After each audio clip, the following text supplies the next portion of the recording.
गरीब मायका। मोहिनी के 3 बेटे थे। पति खूब अच्छा कमाता और बड़े घर की ऐश सब था मोहिनी के जीवन में।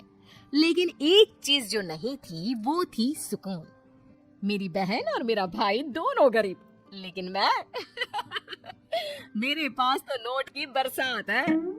तभी मोहिनी की बहन वीना उसके दरवाजे आ जाती है। अरे मोहिनी कैसी है? मेरे घर में ना सिलेंडर खत्म हो गया है। तेरे पास तो इतने पैसे हैं, भरवा देना मेरा सिलेंडर। पैसे जैसे ही आ जाएंगे मैं दे दूंगी। तभी मोहिनी का पति राकेश आ जाता है। क्या है वीना, ये अपने घर की परेशानी हम लोगों के घर ना गाया करो। तुम्हारी बहन को तुम लोगों पर तरस आ जाता है और वो पैसे देने लग जाती है। मुझे ये बिल्कुल पसंद नहीं है। ओ जीजा जी, नहीं मैं तो वो बस अच्छा मैं चलती हूँ। वीना वहाँ से चली जाती है। उसके जाने के बाद अच्छा किया जो आपने सुना दिया। अरे न जाने क्या सोचकर मेरे घर आ जाती है कि जैसे यहाँ तो भंडारा भरा है। अरे कितना तो दे दिया। अच्छा जी जरा 1000 तो देना। वो बिन्नी दीदी है ना, उनके घर जा रही हूँ। उनका पोता हुआ है तो मुंह दिखाई दे दूंगी।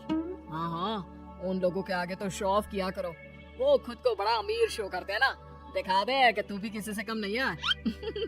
हाँ जी, इसी के लिए तो जा रही हूँ। मोहिनी तैयार होकर अपनी बुआ की बेटी के घर जाती है, जहाँ उसके पोते का कार्यक्रम चल रहा होता है। वहाँ वीना भी आई होती है। अरे वीना, क्या जरूरत थी यहाँ आने की? तेरे घर पर गैस नहीं है तो वो भरा लेती। क्या करूँ मोहिनी, बुआ को बुरा लग जाता नहीं जाती तो। वैसे मेरे पास एक जोड़ा बच्चे का कपड़ा रखा था, वही अपनी चांदी की पायल के साथ देने जा रही हूँ। घर पर गैस थी नहीं, सोचा परिवार यहीं खाना खा लेगा, बाकी सुबह का सुबह देखा जाएगा। मोहिनी को बहन पर दया आ जाती है। वो पर्स से 1000 रुपए निकाल कर दे देती है। ले वीना, लेकिन पैसे वापस कर देना, तेरे जीजाजी हिसाब लेते हैं। मोहिनी भी क्या करती, गरीबी में बहन का सहारा ही उसके जीवन जीने का आधार था। फिर एक रोज, सुनिए, भाई के घर बेटी हुई है, मुझे माँ के पास जाना होगा। अरे उस घर में ना कूलर है ना एसी, कैसे रहोगी तुम? हाँ वही सोच रही हूँ कि अकेली जाऊं, बच्चों को साथ ना ले जाऊं। चले जाओ, लेकिन ये जो तुम अपने गरीब परिवार से मिलने चली जाती हो ना, मुझे बिल्कुल अच्छा नहीं लगता। पता नहीं मैं भी कैसे मैनेज करती हूँ, लेकिन क्या करूँ। मोहिनी भाई भाभी के घर आती है। मोहिनी कैसे आना हुआ? तो यहाँ हम लोगों के घर रह लेगी या फिर किसी होटल में रहेगी? क्या हो गया है माँ, मोहिनी को क्यों ऐसे बोल रहे हैं आप? अरे तू नहीं जानती अपनी ननद को, पैसे वाली है ना, तो ऐड कुछ ज्यादा ही है।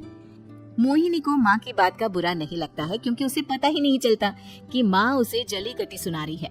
वो भाभी की बच्ची के साथ लेन देन करती है और वहाँ से चली जाती है। उसके जाने के बाद, माँ क्यों आप मोहिनी को इतनी सारी बातें सुनाती हो? भाई का बेटा बोल पड़ता है। माँ क्योंकि दादी जानती है कि बुआ के अंदर घमंड है। सही बोल रहा है मोहन, बहू भले तुझे ना दिखता हो, लेकिन मुझे और मोहन को दिखता है कि वो कितनी घमंडी है। मोहिनी मायके आती है, जहाँ गरीबी के कारण चीजें कम होती हैं। इस मोहन के बच्चे को काम पर लगा दो ना, किसी दुकान या किसी होटल में, बर्तन धो लिया करेगा, कम से कम 4 पैसे और आएंगे घर में। देख मोहिनी, माना तेरे पास पैसा है, लेकिन तेरे भाई के दिन इतने भी बुरे नहीं चल रहे कि वो अपने बच्चे की पढ़ाई रुकवा कर उससे बर्तन धुलवाए। मोहन माँ की ओर देखता है, जैसे आंखों से बोल रहा हो, देख लिया बुआ का हाल। हाँ मोहिनी, बात तो सही है, लेकिन अभी मोहन को पढ़ना है। आखिर तुम भी तो अपने दोनों बेटों को पढ़ा रही हो ना। मेरे बेटों से कैसे कंपेयर कर सकती हैं आप? अरे वो तो कलेक्टर बनेंगे। हाँ, कल को वो मोहन को नौकरी में रख लेंगे, क्यों? मोहिनी कुछ दिन और रहकर चली जाती है। धीरे धीरे दिन बीतता है, मोहन बड़ा होता है और कड़ी मेहनत से सफल भी हो जाता है। मोहिनी, माँ के जाने के बाद तो तुमने भाई भाभी के घर जाना छोड़ ही दिया, क्यों? वो क्या है ना, उन लोगों का घर छोटा है, मेरे बच्चे जाना ही नहीं चाहते। पर तुझे क्यों अचानक मायके की बात याद आ गई?